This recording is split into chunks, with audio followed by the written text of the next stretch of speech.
Hello and welcome to Patch. I'm your host Paul James, and today I'm joined by Damo Camilleri and Jay Parnas. How are you, gents? Why was I last on the list? I don't know. It's always I normally go that way, so I just thought I'll go the opposite direction. I'm disabled. Yeah, got to give Damo a little bit more time. He took on a mafia boss, and basically they looked for revenge, punched him in the face, and with the aim being he'll never speak again. It's not quite worked Want out. to see my stitches? That took away his soul and his wisdom. Yeah, and his wisdom teeth. So Damo's just bouncing back, so bear with him if he slurs things a little bit. If you see some drool hitting his shirt from time to time. Oh, fucking hell, no, nothing's going to touch this beautiful Breath of the Wild t-shirt. That is an amazing shirt. Advertisement. Well, he didn't cite where it's come from. So go for it. Go for it. Don't. No, I don't want to. No. Screw that company. Oh, Don't buy from T-Fury. Unless you're getting awesome Breath of the Wild shirts. Nah, there's better places now. Fair enough. Alright, so we're kicking off I suppose what remains of this month. It's kind of weird because we've done our series of interviews first. This is kind of our first gathering for the entire month. But What remains of Maedith Finch? Yeah. We're kicking off our updates and we're going to talk about what remains of Edith Finch. No, we will at some point. We're going to kick off our patched updates. This is where we talk about what we've been playing over the course of, in this case, the last month and a half almost since I think we did one of these. Some time. Give or take. It's been a while, so we've got a lot of games to talk about. Yeah. So Some shit's happened. We'll kick off again with the disabled fellow. Damo, what have you been playing this past month? Slow us and through a some bit. games. Oh, it's me. Fire Emblem. It's accurate. Fire is the best game So, of course, I've played Fire Emblem Heroes with Fire Emblem Echoes coming out. Of course, there was some The day before our expansions recording. So. and things like that. So, there was some nice little expansions, some good giveaway bonuses. They had a duel between mages, and of course, nobody likes mages in Fire Emblem, so it wasn't exactly a one-sided battle. What does everyone have against mages? Tell me more about just Dynasty Warriors. Tell me how there's Dynasty... just too few, and they're not enough. Fire Emblem Warriors hasn't come out yet. There's not enough of Whatever. them. Cares. Like, Switch. especially with a lot of people jumping in on Fates and Awakening, mages weren't exactly the coolest things ever. Yeah, because there's some really awesome characters with swords in the Yeah, ones. Crom, sword Lucina, wielding characters. Hang on. Some among the cooler ones. There are Fire Emblem characters that don't use a sword. Yeah. What? What did you saw in Smash? Robin shoots lightning out of Doesn't he his have a sword? arsehole. No. I'm The pretty... wind gale thing, you go Doesn't he use Tomes. doesn't he use the sword that becomes a lightning bolt sword? There, that's the lightning. You got Levin sword, but he's got the fire. He's got the Nosferatu, and he's got the Gale Force. He's making up words as he goes. No, those are real. No, I believe. No, those are things. They're all things. But So, yeah, but he has a sword. There's I a didn't bunch of realise that, and the mage battle didn't go that well. I chose Leo. Leo won the first round, got killed in the second round against Robin. Oh, and you're then in talking the third about round- in the the gauntlets. voting gauntlet.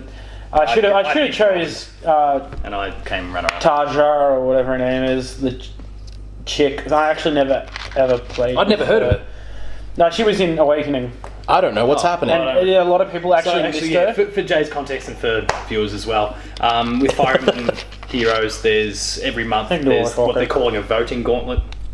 Align yourself with a particular character. You've got a choice of 16, or was it 8? 8. She's 16. That's right. Yeah, four in each division. Align yourself with one of the 8 characters, and then every battle you win, you're just participating in battles that you can access every half hour. As you hopefully win these battles, you earn flags that allows you to contribute more points to your team, to your character, hoping that they overcome their opponent. They get by that. It works like most kind of features. So it's a combination of like the Mortal Kombat X For Honor type clan shit. Yeah, kind of. Very basic. Except for a specific character instead of a it's a very basic version of it, but yeah. Alright, I get it. Fight for your character and hope that they come out on top. There's not any great penalty if your character doesn't win at the end. It's just you get something you cool reap if- more rewards. And then if you your get character ranked. doesn't win. How much points you put in. Like, there's obviously those people that would play every 30 minutes and things like that. I didn't have time. I think I played once a day. Anyway, that's enough of Fire Emblem Heroes. It's good enough. You still don't need to pump money into it, which is amazing. They just keep giving out free stuff. They had that Heroes thing too. Like, fucking doubled the rates of 5 stars. So I picked up a few characters. I'm really unfortunate I didn't get as good as a dive as my mate got, Ryoma and Azura. So that was like... He's rattling off a few characters I'm not familiar with. No, I'm not sure he's still speaking English. I don't. Wherever Awakening is, it's like Ryoma's like the swordmaster, Azura's the singing lady, dancer, whatever they're called. Anyway, enough of that. We're moving on to Fire Emblem Echoes. I just picked that up yesterday. It is fantastic. If you've never played a Fire Emblem game and you want to get into it, this is a perfect time. You can rewind up to 3 turns. So, you know, if there was that 1% chance that the enemy was going to get a crit and they actually fucking got it, you can just be like, okay, Nope. I just put an hour into this map, I'm not going to, like, let this happen. You know, because, I mean, it is that, you know, they could be doing... Fire Emblem. They could be doing, like, 5 damage and you have, you know, 15 health, and that's enough to wipe you off, and you're just like, out of all the things that could have happened, that's thing. So you know, you don't have to worry about relationships, you don't have to worry about that kind of kids and things like that. Your skill sets. This is a nearly 30-year-old game that's getting remade. And so yeah, it's fantastic. The voice acting's really good this time. Like, it's full voiced, so you know, instead of having just like little text things at the bottom, yeah. Ryoma. Ooh, it's actually like fully voiced. It's really cool. They don't suck as badly as I thought they would. Still, Nintendo, please give the option of choosing Japanese like you did with Awakening. Japanese voices are always so much better. So that's enough of that. Played a lot of Injustice. Yeah, we'll probably talk more about Fire Emblem in every episode of every show. We'll leave Injustice 2 for the last.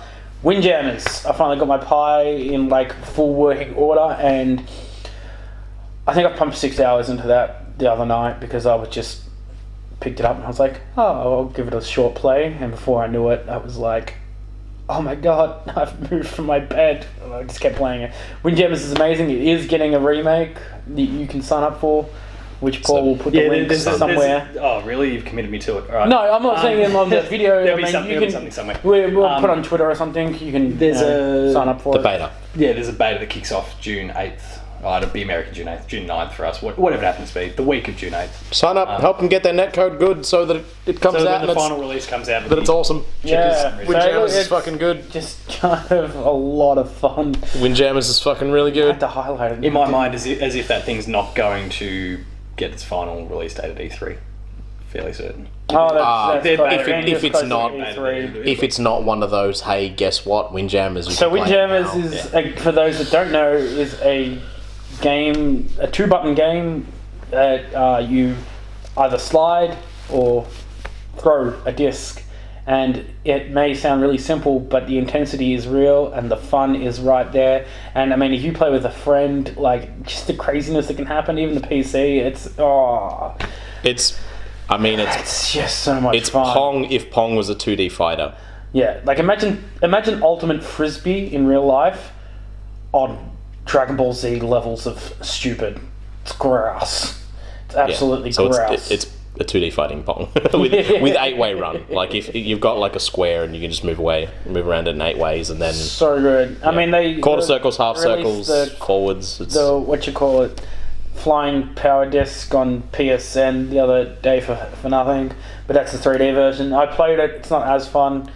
You're waiting for the real jam. The real jam is where it's at. There's been a lot of people that have made. I wish I could make. And again, we're not going to talk about Injustice just yet. We're going to jump onto Mass Effect Andromeda that I picked up the other month, and I've played a hell of a lot of it. I love it. I got it after the patch came out. I think I legit bought it like 2 days after the patch came out. Didn't even realise it. Far out. You're going to have to tweet that at the same time. And you screenshot that and tweet it, please. It's amazing. It's really fun to explore that universe. I know the eyes can freak a couple of people out because they do glitch, especially the Krogan. But I mean, the characters are kind of cool. Did you see any T-poses? T-poses? Yeah, it's a glitch. But yeah, it's so when they're 3D modeling a 3D model character, they put them in T pose, and there's a lot of stuff. Look, I've seen a couple of things in the multiplayer. I mean, I played a shit ton of the multiplayer. If you can get your Turian soldier, level the shit out of it. It's fantastic. One of the best characters in the game. Is that the female one? No, this one's male. There is a bunch of female characters and things. Turian that you can have as your party in that? No, this is multiplayer. Oh, multiplayer. Got, right. Sorry. All the different classes and things. Yeah, it's really fantastic. I'm having a lot of fun just exploring the worlds and seeing like all the little intricate things they put in and stuff like that. Like there's just minerals everywhere, and it's just kind of really cool. I'm very glad that they allow you now to skip the jumping from planet to planet. Oh, you can skip that now? Yeah, there's a couple of gripes. Yeah, one of those little animations, they kind of tied it up. There's a couple of gripes with the game, but I mean, there's a couple of gripes with every game, apart from Zone of the End as the second runner. That game is perfect, and you should definitely make a third one for me, please. So long as it's not on normal difficulty. Alright, so that's it, and then we'll talk about Injustice 2, because I know these guys have got some things to say about that as well. I don't have anything to say about it. I know nothing back. I know very little about it, but I do know. Let's start with the story, which is amazing. Does it follow? If you've been following the comics as well, because I know a lot of people jumped on the comics as well, because they were like, "Oh, I want to know what's going on in that universe." And I mean, so did that universe get its own comic, or is it related to a? Well, they thought, what's the best way to get gamers and comic readers together? Was release both. Nudity. No, I mean the beauty of this comic was that. And game is they could do whatever they want. It's a complete new universe. So they were kind of given free license to use those characters whatever fucking way they want, which is pretty cool. I mean, I'm sure they paid a lot for the license. In the comics, probably not as much as you would think. Probably not as much as you would think, actually. Martian Manhunter's not in it because in the comic he actually jumps inside Wonder Woman and like spreads through her muscles and veins because he can transform and. It was like, Superman, if you don't surrender right now, I'm going to tear this woman into pieces. And I was like, wow, that's incredible. And then Superman's like, this is going to hurt you a lot more than it's going to hurt me. And she's like, that's fine. And so, like, Superman blasts the shit out of... This is in the comics. It doesn't even happen in the game. I'm explaining why this character's not in there. And, like, actually, Solar blasts the fuck out of... Wonder Woman and like kills Martian Manhunter, and then like Superman shoots Black Canary in the womb because he knew that she had a child. He's a sick bastard. Like they gave free reign to do anything. Like this is awesome. But in Injustice 2, there is a couple of things that don't in line with the comics, but nothing. It's going to be like, oh my god, this is bullshit. I didn't like where the story went, but I appreciate the story enough for what happened. Like. I thought something else was going to happen, but it didn't. It's really cool. The game, again, like, levels up as you play it. So, like, if you beat a bunch of guys, consecutively, then the game just goes from being medium difficulty to they're going to do a 20-hit combo and super your ass into... That's the problem I have with some of the NetherRealm games is that, like, if you get good at, like, a Street Fighter or Tekken or something like that, it's... no, shut up, Paul. If you get good at those games, losing doesn't feel all that bad because it's like, all right, well, I should have quarter-circled when I half-circled or, something like that. Yeah, it's like... the mistake partly lies with you, but also is, like, a lot of it might be like a bait and switch that they did to you, so it's like a lot of the mind games, whereas when you lose a game against someone who's better than you at a NetherRealm game, you kind of stop feeling like you were actually playing at all. Yeah. Because it's basically you just get the shit kicked out of you. You're sort of bouncing off the screen, and you kind of really frustrating. Yeah, and so that's the problem with playing against high level players with that. But one of the cool things that I've heard that they've got in Injustice 2 is they've got an alternate control option, where in all the NetherRealm games, it's like back, forward, something will be your, or like down and then forward will be your things. Whereas this alternate control option changes all those to quarter circles and half circles and stuff like that, which I think is pretty cool for those of you that are Street Fighter inclined. Yes. Segueing right across from that moment, sorry, Damo, that's where we cut it off because Jay just gave me the perfect little segue. Okay. You've been playing Street Fighter 5 amongst some of the games you've been playing this month? Yes, I have. Sorry, you got to take advantage of those things. Well, I was going to talk about the Injustice 2 loot, which would have led directly into my Diablo 3 Season 10. Let it be noted that I took great advantage of a golden opportunity. Yeah, well. Yeah, you didn't let me finish. Yeah. Fucking Kanye West that situation. That's bullshit. No, he didn't even let me finish. No, I was going to say Kanye West was going to let you finish. Yeah. So the loot was really cool in concept, except you put stats on loot. Yeah, you got to. That's how loot works. Yeah, but that's so dumb for people who just go, I'll just buy the shit. Thank you. Well, that's the thing. I actually don't know how that works, like, at a tournament level, but yeah, but you're going to play online, man, and you're going to have some dude that's got, like, plus 6 to his defense, and you're like, fucking, I'm not even getting out-skilled here. Now, I heard that there's a mode within Injustice 2, though, that takes that. I think both players. I don't know what it's called, but both players have to agree to it. If one player doesn't agree to it, I thought there was actually a dedicated mode where there's none of there is. None of that armor, there's none of that. That's local. It's local.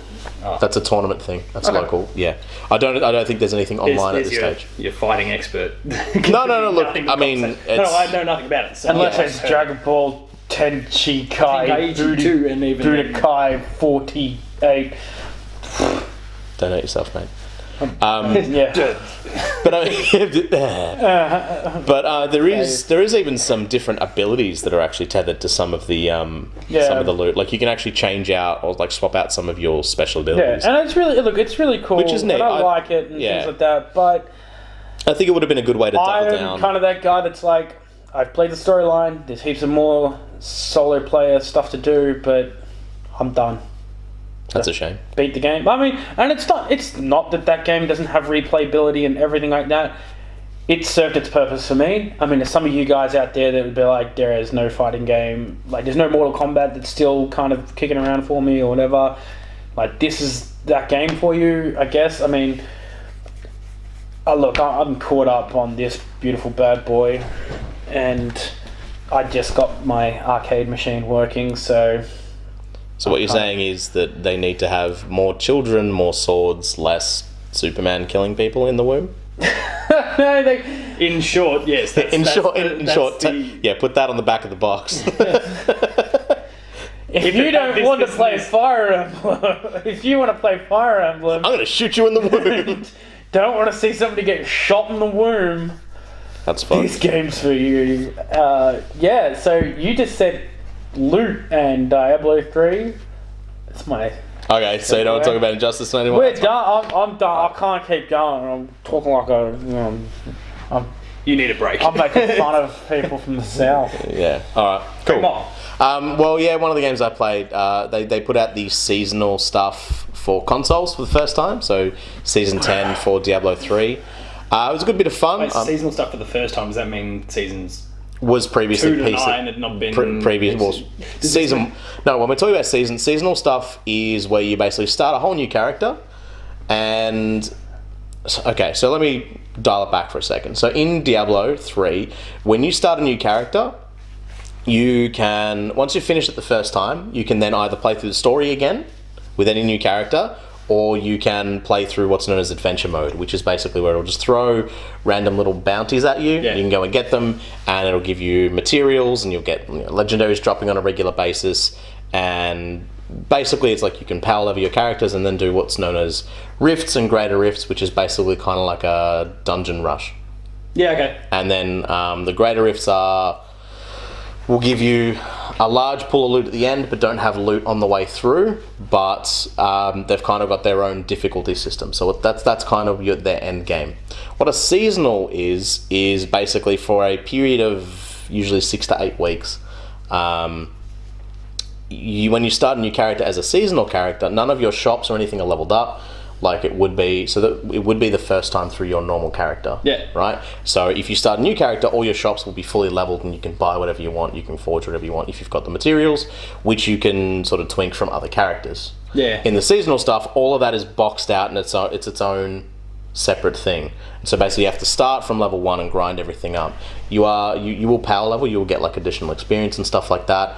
And by doing certain objectives, it'll give you free set pieces. Set pieces are like, they're on sort of par with like legendary gear, except the more pieces you have, the more bonuses you get, and it's kind of tiered to a certain play style. So particular skills of your character might feed into a particular set armor. Yeah. Does that make sense? Yeah. And so what the game will do is, after you complete your first tier of objectives, it'll give you 2 pieces, and then it'll give you another 2 pieces after the 3rd set, and then the 4th set.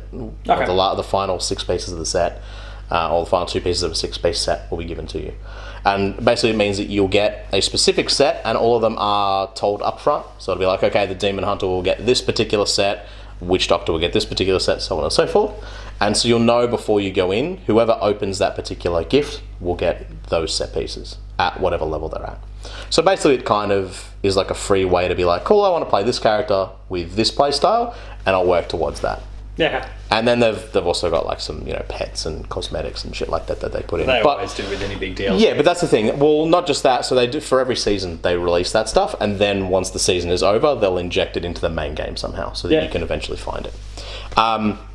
But this is the first time, and again, there's also leaderboards of like who can get to the highest rift level once they've finished everything, and so on and so forth. And so this is the first time they brought that to consoles, because previously it was PC only. So and it's good fun. So good. Yeah. I mean, look, it does what it's set out to do. Blizzard's done a great job. Console players get to enjoy it. Yeah, for the first time, and it really does show that Blizzard has done a great job of unifying that brand across the platforms that they've eventually released it. I mean, Good guy Blizzard. Yeah, I mean, doing what they do, like taking it and porting it to platforms, taking the time they need and making it good. So, yeah, it was great. It's great to see. BlizzCon just passed? BlizzCon's in November. Okay. No, Blizzard would have popped up in headlines in the last couple of days because their BattleNet's going to be the only place you can get Destiny 2 on PC. That's, if you've heard the Blizzard name kicking around, we'll talk more about that when we get to our E3 episode. Check that out in a couple of weeks' time. But I think I had heard of that actually. Yeah, because that's only popped up Thursday this week. You've been playing some Street Fighter? Yeah. So I guess if you're watching some of our videos, or might watch my Street Fighter. Watch my story time the other week. I have now got a PS4, which I bought over the Easter weekend. So I already owned another one to the family.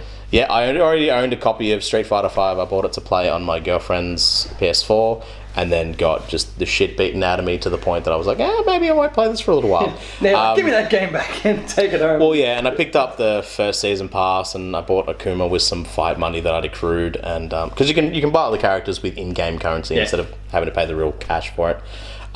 So you a controller man or a... I can play with a controller, and I can actually play with a joystick. Yeah. Which is weird. I'm not saying I'm amazing, but yes, I can. You're capable with I'm capable. Do you have a preference? Well, look, I've never really played much with an arcade stick. I reckon if I went there, I probably wouldn't be able to go back as easily. Yeah. I find the PlayStation controller kind of dog shit for trying to do quarter circles. Personally, like I've just never been really very good with them, and even worse for dragon punches. But just having that sort of like the control stick, joystick, that type of thing, like being able to feel like in a tactile sense where you are inside that circle, if that makes sense, that's always gelled with me.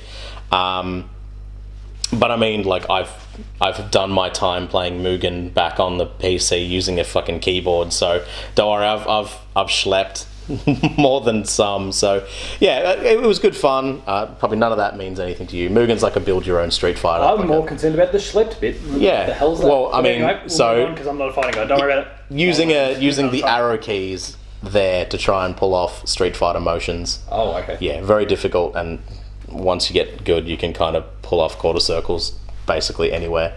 Anyway, that aside, yeah, it's good. I mean, it plays well. Some of the netcode's still a bit rough, especially for Australian internet. Tell me about that. Yeah. But look, it's nice. It plays well. Some of the new characters in the first season pack, they actually put a lot of charge characters, which I've never really been a big charge character player. So there was Balrog, who was a charge character. There was Urian, which is a charge character. Gandalf would let him pass either. Yeah, it's true. Balrog. Oh, I get it. Right. Yeah, because he was a giant boxer. I'm really not comfortable with that. So charge is like where you've got like... You hold back 2 seconds. Like it's guile not. Guile not. Yeah, sorry, charge. Yeah, gotcha. Yes. I thought you meant like, The super meter? Like that type of stuff? Yeah, like charges, like, you have 3 and then that's it. Yeah, like, no. Charge, yeah. So, charge is in like hold back for 2 seconds, forward punch instead of quarter circle forward Yeah. punch. Stuff like that. Or down and then up. Yeah. That type of stuff. There was... Yeah, weird. Yeah, there was an overwhelming amount of that. So I was a little disappointed with that because it's not my playstyle. But for people who that totally is their playstyle, I mean, they had Guile, they had Urian, they had Balrog, and I think one other, because it was like a 5 or 6 character. I think it was like... Yeah, I told you to shut up, man. Akuma's interesting, like the new Akuma with his weird lion mane thing. Akuma. Yeah. And then Juri, which is from Street Fighter 4. Yeah. Tell me a bit about, because this is a game that you had in your draft for last year. Tell me a bit about River City Ransom Underground. Yes, so that thing came out, believe it or not. It's... Not in the year he needed it to come out, but... Yeah, well, yeah. But it's here nonetheless. And look, it actually, I'm pretty sure it did actually fairly well. I think it was like mid-80s that it scored. Metacritic-wise, so yeah, pretty decent. Look, it's a pretty fun game, actually. It'd be the sort of thing that would be a lot of fun to play with you two chuckleheads online, similar to how we play Castle Crashers. Because it is very much like, you get your character and then... as you level up, you'll be able to purchase moves and stuff, and it's basically just you beat people up for money, and then you progress through the story. Which is my favourite way to earn money. Yeah, it's the easiest way, some might say. But yeah, it's good fun. Like, it plays really well. It's got pretty tight controls. It's a little bit negligent with not telling you some of the controls and how some of the moves work, even when you've purchased them. Oh yeah, okay. So that's a bit annoying, but I mean, that stays true to the original River City Ransom. The art is really, really nice. I'd probably pick it up if it's on sale. It's a good little fun game. And all the different characters they've got in there, and they did release one post-release, I think. There's some that I think they've put behind like walls of how you finish the game, stuff like that. Good bit of fun. I'll move on from that because it's not a huge piece. Yakuza 0, I'm going to give you your platform to do it. Absolutely fucking frothing. We'll get opportunities to talk about Horizon at different points, but we'll talk about Yakuza because that's been... Because Jay has only recently joined the PlayStation family, as we discussed before. Mm-hmm. He's been waiting to play this for a while, now he has, so go to town. Well, not so much to town, but talk for a little while about it. Sounds about 10 minutes away. I could easily talk for 10 minutes. Don't worry about that. Yakuza 0 is... Look, it's super engaging. It's super fun. The combat is like viciously satisfying. I mean, just some of the shit that you do to people, it kind of has that almost wince-like effect the first or second time you see it. Like, just... like the ferocity that you're stomping on people's heads in some of the like... Can you describe one of those like the way you described it before? All of them are based on heat moves. So the more you beat up on people, the more heat you'll have, and you'll have first, second, and third tier. And in the second and third tier, depending on your circumstances, like where you're standing in relation to other people, what weapons you're holding, if you're holding any, what fighting stance you're in, you can hit the triangle button if you're standing still, and you'll be able to pull off a heat move. And so one of the ones, if you're holding a box of nails, for example, you'll grab out a box of nails, shove them in someone's mouth, uppercut them so that they clamp down on them, and then just fucking punch them in the head and then stomp on their face. Or extreme, right? That's not even the one he told me about. Yeah, or there'll be one where you'll pick up like a small, like a street sign or something like that, and then for a second I was going to say you pick up a small child. Yeah, you pick up we don't. I mean, you can pick up bicycles and just you can slam them over someone's head and then jump on them and stomp down, and but not small children. No. There's one where you're like... He just moves on, but the one that did involve the small child. Yeah, it was really good. I mean, you need 3 levels of heat for it first. That kid was a little fucker playing Pokemon Go in the middle of the fucking street. You need Gary Coleman. You throw Gary Coleman. Let's move on. We love Gary. So, or like another one where you'll grab them by the arm and the back of the head, and you'll trip himself. You'll trip them over. You'll smash their face into the wall and do like a spinning kick into the back of their head into the wall. It's just it's super brutal. So in other words, this is outside of that though, there is substance. There is. So, I mean, sorry, not to say that before I touch on that, I mean there are suplexes in this game like you wouldn't believe. If you like suplexes, which you should. Welcome to Suplex City. Oh, bro, it's an apartment complex dead in the center of Suplex City. It's fucking like I'm talking like grabbing someone and then suplexing them onto a guardrail. Like it's fucking it's brutal, dude. It's so good.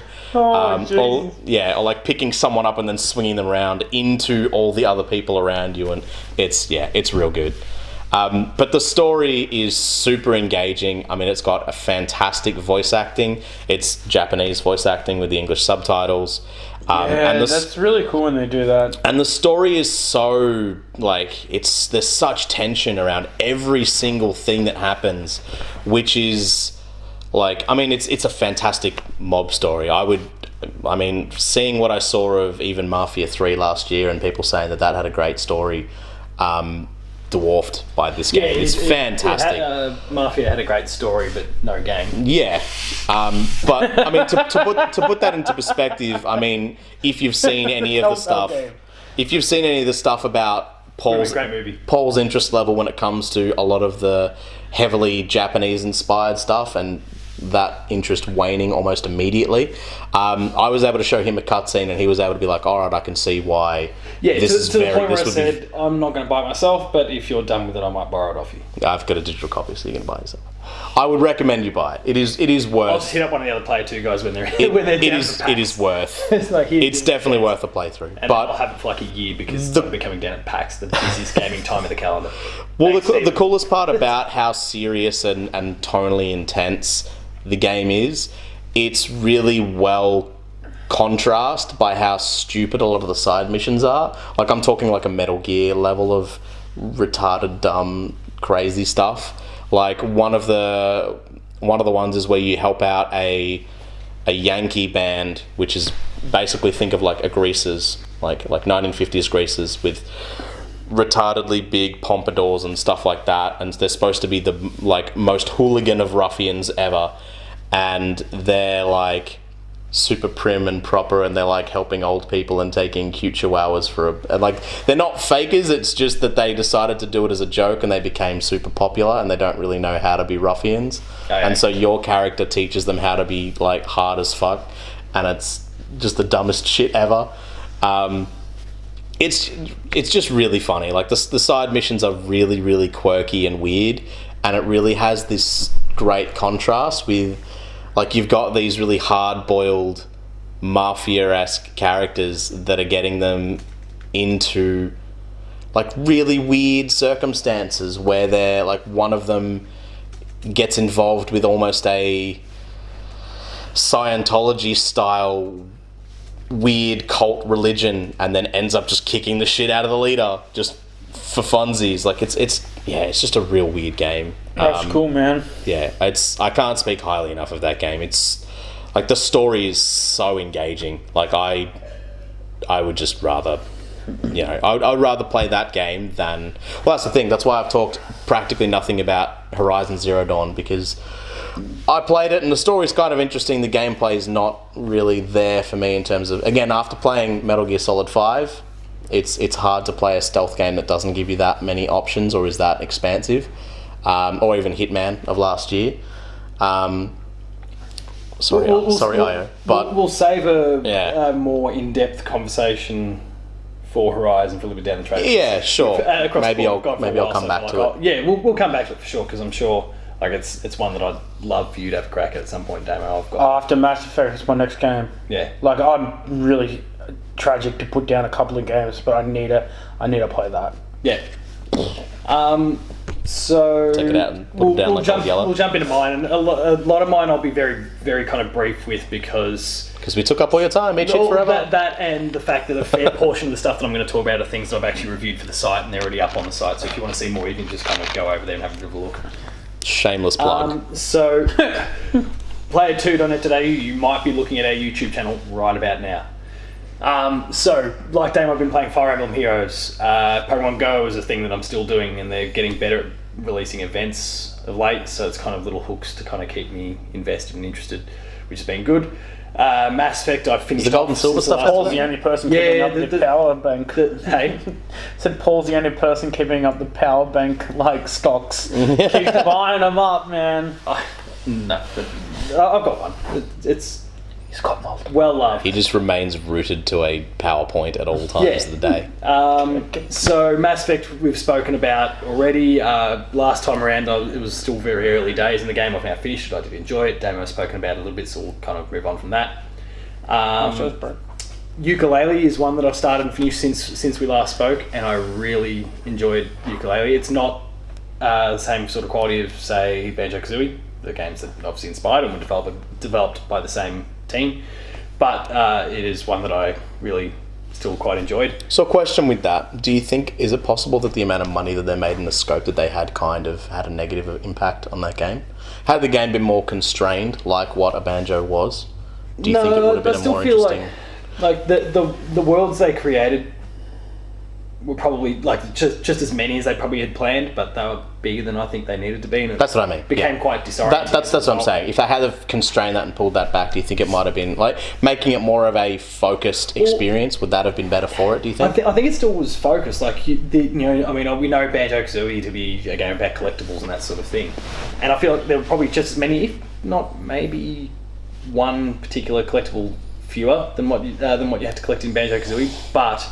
I think it was pretty much size, on point, it might have been about the same. I don't recall, but the world that they put those things in it was too big a lot of the time. Yeah, like the individual worlds were too big, so it was too easy to miss one little thing and then not have a clue where to find it. Yeah, and I think was that's still a potential issue even in those old games, but.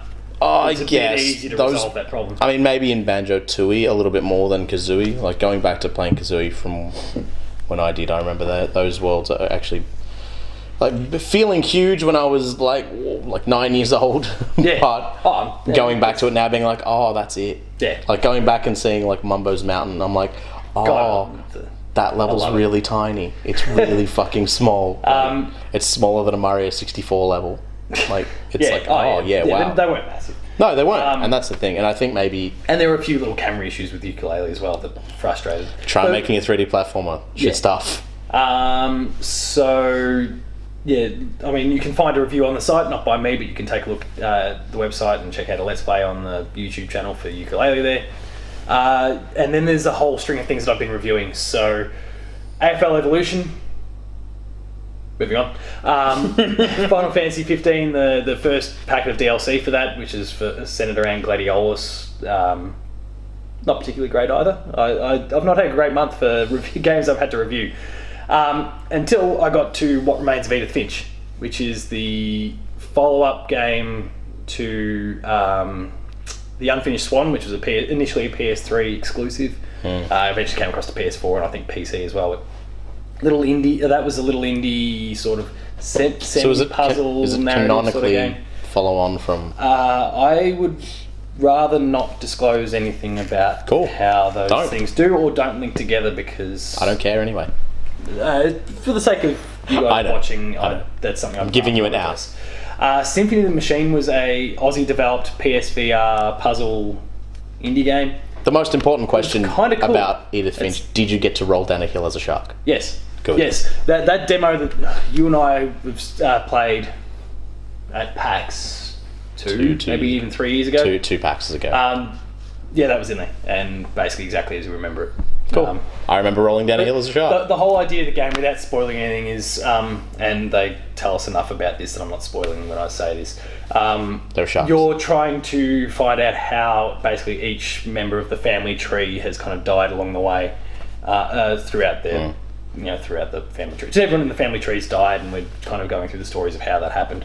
That one that we played was just one example of it, but you kind of move from room to room in the house, and you're learning about how each of these things happen. You play out the scene. There's some that are a little bit disturbing, a bit distressing, involving little children, which was a bit of a worry. Okay, on that note, but AFL Evolution. AFL Evolution. No, I don't want to talk about that crap. Not at all like the AFL game of the current day. It's pretty trash, that football game. The Symphony of the Machine, like I said, Aussie developed PSVR puzzle game, was really quite interesting. Had me frustrated at different points, not because the game was at fault, but because the puzzles were fairly tricky. And it's one of those things, you're moving around in 3D. So the basic idea, you're reflecting. Balkan puzzle is like into a paper bag. reflecting or bouncing light around in such a way that you hit certain things that allow the certain elements, as in sun, wind, rain, whatever it happens to be, combining those in certain ways to create the right environment to allow this little tree to grow. Sailor Moon, Sailor Mars, got it. Yeah, sure. And it was, you had to combine your little reflective panels or splitters in such a way. And mirror shield, got it. Yeah, you hit one and it creates a barrier, and then so trying to get the angles right, because none of them were particularly hard, but it was getting the angle just right that just misses that barrier that appears, then allows you to bounce. You back to Windjammers, got it. There's a lot of little bits of manipulation that were clever, but could get kind of frustrating at times. Few inaccuracies with the VR itself, which kind of did bother me about the game, but overall pretty good experience. Had you played Persona 5 yet? No. I'll get to it at some point, but it's good game. It is meant to be a fantastic game, but it's just not one I've gotten to. Okay. You got to pump a lot of those. Telltale games, I've been playing The Walking Dead, which has only got its finale to go now, and I started Guardians of the Galaxy. Oh yeah. Have you seen the movies? No. And as soon as I play that first episode, I'm like, man, I need to. The Blu-ray sitting there. I borrowed it from Mum's place so I could watch it. There's a door. Walk out. This is my house. Get out. Whose house is this? Guardians of the Galaxy. Hang on, this is your house. Thoroughly What enjoyed. did you say? Get out.